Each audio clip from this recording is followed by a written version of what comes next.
Hi friends, இப்போ இந்த வீடியோவில் என்ன பார்க்க போகிறோம்னா பாதுஷா தான் பார்க்க போகிறோம். அதுக்கு என்னென்ன பொருள் தேவைன்னு பார்த்துட்டு வந்துடலாம். இது வந்து 1 கப் மைதா குமிச்சு அளந்தது, அதே கப்பில் வந்து தலை தட்டி எடுத்த சர்க்கரை, 2 டேபிள் ஸ்பூன் நெய், 1 ஸ்பூன் எண்ணெய் எடுத்து வச்சுருக்கேன், 2 ஸ்பூன் தயிர். இது வந்து பாதாம் வந்து மேலே கொஞ்சம் தூவுறதுக்காக சீவிக்கு எடுத்து வச்சுருக்கேன்.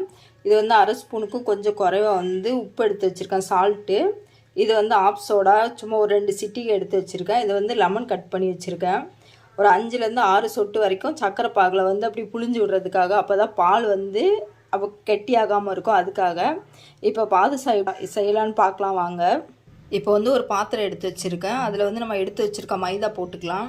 கூடவே வந்து சோடாப்பூ போட்டுக்கலாம். எடுத்து வச்சுருக்க சால்ட் கொஞ்சம் போட்டுக்கலாம்.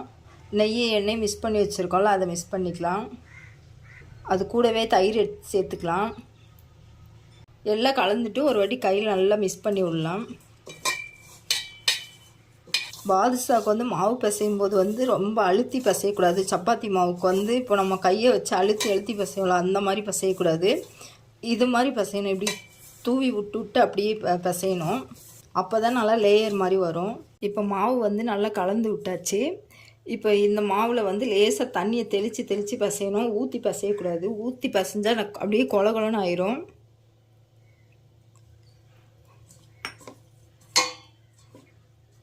இப்போ மாவு வந்து பிசைஞ்சு எடுத்தாச்சு.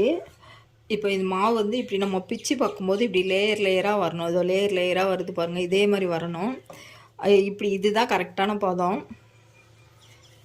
இப்போ வந்து இதை ஒரு மூடி போட்டு மூடி 10லேருந்து 15 நிமிஷம் வரைக்கும் வச்சுக்கலாம்.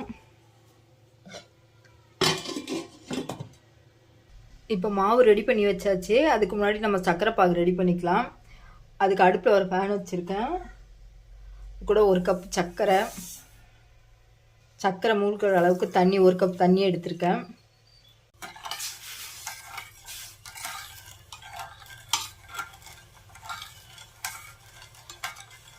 இப்போ சர்க்கரையை நல்லா கரைச்சி கலந்து விடலாம். நல்லா கொதி வரட்டும். இது கொதி வந்ததுக்கப்புறம் அரை கம்பி பதம் தான் எடுக்கணும், அப்போ தான் நல்லாயிருக்கும். இந்த சர்க்கரை பாகுக்கு ஒரு இம்பார்ட்டன்ட் விஷயம் என்னென்னா, ரொம்ப லோ ஃப்ளேமில் வச்சு தான் இந்த சர்க்கரை பாகு வந்து ரெடி பண்ணணும். நம்ம கம்பி பதத்துக்கு கொண்டு வரணும். இப்போ தான் லேசாக பிசுப்பு தன்மை வந்திருக்கு. இன்னும் ஒரு 2 மினிட்ஸில் நல்லா பதத்துக்கு வந்துடும். அது வரைக்கும் நம்ம கிளறி விட்டுக்கிட்டே இருக்கலாம். இப்போ 2 நிமிஷம் ஆயிடுச்சு. பதம் எப்படி வந்திருக்கு பார்க்கலாம்.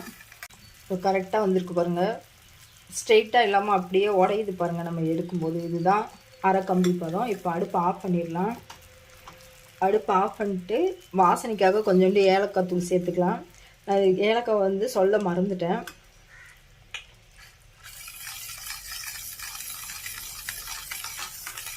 அடுப்பு ஆஃப் பண்ணதுக்கப்புறம் ஒரு 4லேருந்து 5 சொட்டு லெமன் ஜூஸ் பிழிஞ்சு விட்டுக்கலாம். இப்போ ஒரு கடாயில் எண்ணெய் காய வச்சுருக்கேன், காஞ்சிட்டு இருக்கட்டும். அதுக்குள்ளே நம்ம பாதுஷா உருண்டையெல்லாம் பிடிச்சிட்டு வந்துடலாம். இப்போ 10 நிமிஷம் ஆயிடுச்சு. சர்க்கரை பாகுலாம் ரெடி பண்ணியாச்சு. இப்போ மாவு வந்து நம்ம சின்ன உருண்டையாக பிடிச்சிக்கலாம். அதுக்கு கொஞ்சமாக மாவு எடுத்துட்டு இப்படி உள்ளங்கையில் வச்சு நல்லா அழுத்தணும்.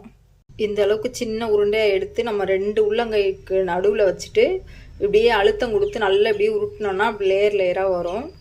இப்படி உருட்டிட்டு லைட்டாக இப்படி ப்ரெஸ் பண்ணிவிட்டு ஒரு விரலை வச்சு இப்படி ஹோல்ஸ் போடணும் சின்னதாக. எல்லாத்தையும் பண்ணிட்டு காமிக்கிறேன். இப்போ உருண்டையெல்லாம் பிடிச்சாச்சு. இப்போ நம்மளுக்கு ஒரு கப்புக்கு பார்த்தீங்கன்னா 9 உருண்டை வந்திருக்கு. இப்போ எண்ணெய் காஞ்சிச்சு, நம்ம பொரித்து எடுத்துக்கலாம் வாங்க.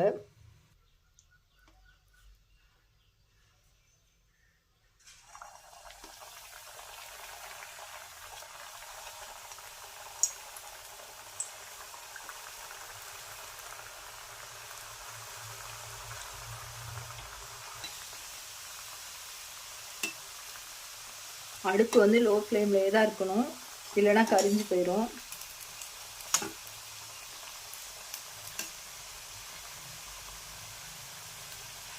இப்போ பாதுஷா வந்து நல்லா வெந்துச்சு, எடுத்துக்கலாம்.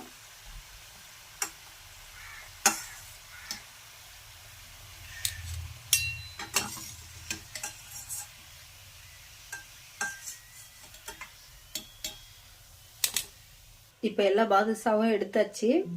இது ஒரு 5 நிமிஷம் ஆறட்டும். ஆறுனதுக்கப்புறம் நம்ம சர்க்கரை பாகில் சேர்த்துக்கலாம். ஆறதுக்கு முன்னாடி இப்போ வந்து நம்ம போட்டோம்னா அப்படியே ஒரு மாதிரி குலோப்ஜாம் மாதிரி அப்படியே ஒரு மாதிரி கொலன்னு ஆயிரும். அதனால் ஒரு 5 நிமிஷம் ஆறட்டும். இப்போ சக்கரை பாகு வந்து லைட்டாக சூடோடு இருக்குது. நம்ம பாதுஷாவை அதில் சேர்த்து ஒரு 5 நிமிஷம் ஊற வச்சுக்கலாம்.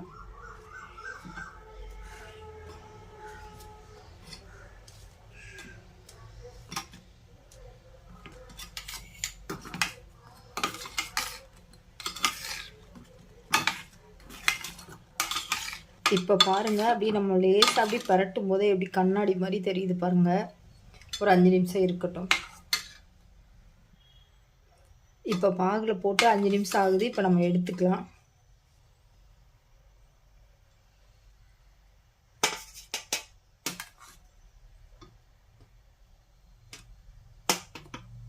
இப்போ 5 நிமிஷம் ஆயிருக்கு. இப்போ பிச்சு காமிக்கிற பாருங்கள். பாருங்கள் எவ்வளோ சூப்பராக லேயராக வந்திருக்கு பாருங்கள். இப்போ அழகுக்காக வந்து பாதாம் வந்து துருவி வச்சுருக்கு. அது மேலே லைட்டாக அப்படியே தூவிக்கலாம். அவ்வளோதான், நம்ம பாதுஷா ரெடி ஆயிடுச்சு. நீங்களும் ட்ரை பண்ணி பாருங்கள். ட்ரை பண்ணி பார்த்துட்டு எப்படி இருக்குன்னு சொல்லுங்கள். இந்த வீடியோ பிடிச்சிருந்துன்னா ஷேர் பண்ணுங்கள், கமெண்ட் பண்ணுங்கள்.